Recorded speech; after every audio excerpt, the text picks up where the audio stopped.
పాడు దగ్గర 15,000 ఎకరాలు ఎండిపోయాయని రైతులు ధర్నా చేస్తారు ఈరోజు. ఇప్పుడు జరుగుతుంది అక్కడ లైవ్లో. గద్వాలలో నెట్టెంపాడు కింద రైతులు ధర్నా చేసినా ఇవాడు మాట్లాడట్లేదు, భరోసా ఇవ్వట్లేదు.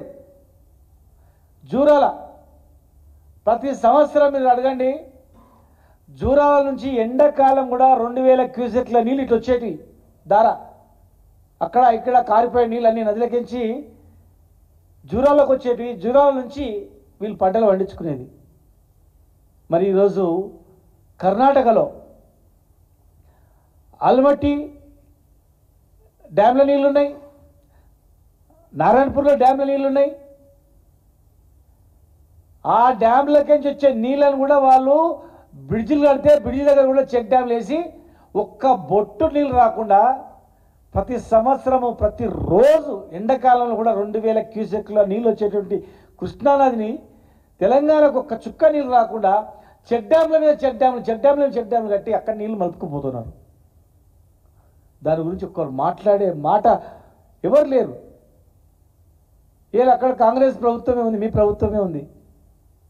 మల్లికార్జున ఖర్గే గారు ఆల్ ఇండియా ప్రెసిడెంట్ కూడా అనే పక్కనే ఉన్నాడు. ఆయన రోజు తెలంగాణ నుంచి రావాలి, హైదరాబాద్ రావాలన్నా ఢిల్లీ పోవాలన్నా కానీ.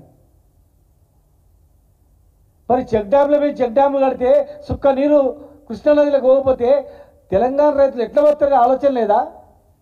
తెలంగాణ వాళ్ళ మనుషులు కాదా? మీ ప్రభుత్వమే ఉంది కానీ మీరు మాట్లాడరా? కర్ణాటకలో మీ ప్రభుత్వమే ఉంది కదా, మీ ప్రభుత్వాన్ని మీరు నిలదీయరా? ఇదేం పద్ధతి అని అడగరా?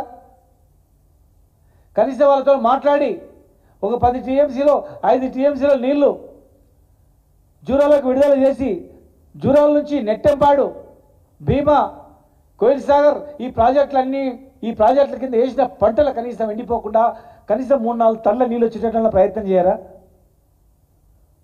సందర్శించరా? వ్యవసాయ శాఖ మంత్రి గారు ఎండిపోయిన పంటలను చూసి ఎందుకు ఎండిపోయామని అడగడా? ఓదార్చడా? తెలుసుకోడా? గుండె పగిలిపోతుంది చూస్తుంటే, రైతు ఆవేదన చూస్తుంటే.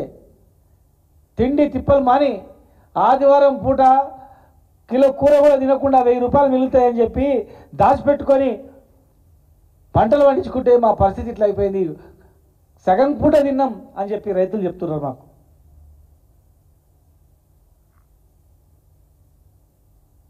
ఈ రాష్ట్రంలో ప్రతి ఊర్లో ఎండిపోయినాయి. నీళ్ళు లేక ఎండిపోలే, కరెంటు లేక ఎండిపోయింది. గవర్నమెంట్ వచ్చే ముందు కరెంట్ ఎట్లా ఉంది, ఇప్పుడు ఇవాళ కరెంట్ ఎందుకు పోయింది? యాజ్ టీజ్గా జరిగేటువంటి ప్రక్రియలను కూడా మీరు ఎందుకు నిర్లక్ష్యం చేసినా అడుగుతా ఉన్నాం. మీ దృష్టి అంతా కేసీఆర్ గారిని బదనాం చేయడం, గత ప్రభుత్వాన్ని బదనాం చేయడం, డబ్బులు లేవని చెప్పి సాగు చెప్పడం, అంతర్గత కుమ్ములాడడం, గాలికి వదిలిపెట్టి ఏదంటే అది మాట్లాడడం. ఇలా రైతుల గురించి పట్టించుకోకుండా రైతులను ఆగం చేసి ఇలా కనీసము ఎండిపోయినటువంటి పంటలకు కూడా మీరు బీమా ఇస్తామన్నారు. ఆ రైతు ఎండిపోయినా కానీ బీమా ఉంటుందిలే అనుకొని భరోసాతో ఇలా పంటలు పండించుకుంటే అది లాస్ట్కి ఎండిపోయింది. చూడండి, మంచిగా పొట్టకొచ్చింది, పొట్టకొచ్చి మంచి కంకి అది బయటపడ్డది, కానీ నీళ్ళు లేక మొత్తం తాళొట్లయిపోయి తాళైపోయిపోయింది. ఇరిగేషన్ మంత్రి గారు కానీ, వ్యవసాయ శాఖ మంత్రి గారు కానీ, ముఖ్యమంత్రి గారు కానీ ఎండిపోయే పంటలు తిరిగితే రైతుల బాధలు తెలుస్తాయి. వ్యవసాయ శాఖ కనీసం అగ్రికల్చర్ మినిస్టర్ అయినా రైతుల దగ్గర పోయి ఎందుకు ఎండిపోయిందని అడగండి, మీకు తెలుస్తుంది మేము చెప్పిన మాట వాస్తవమా కాదనేది. లేదు, మేము రమ్మంటే మేము మీ ఎంబడి వస్తాం, తొలగబోతాం, చూపిస్తాం.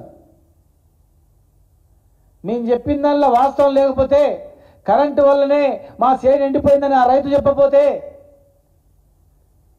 నీళ్ళు ఉన్నాయి యథావిధిగా ఎక్కడి మాదిరిగా నీళ్ళు వస్తాయి కదా అని మేము పంట వేసినాం, కానీ ఇలా నీళ్ళు లేక ఎండిపోయామని వాళ్ళ రైతులు చెప్తే, మేము చెప్పిన మాట వాస్తవం లేదంటే ముక్కు నెలకు రాస్తాం మేము.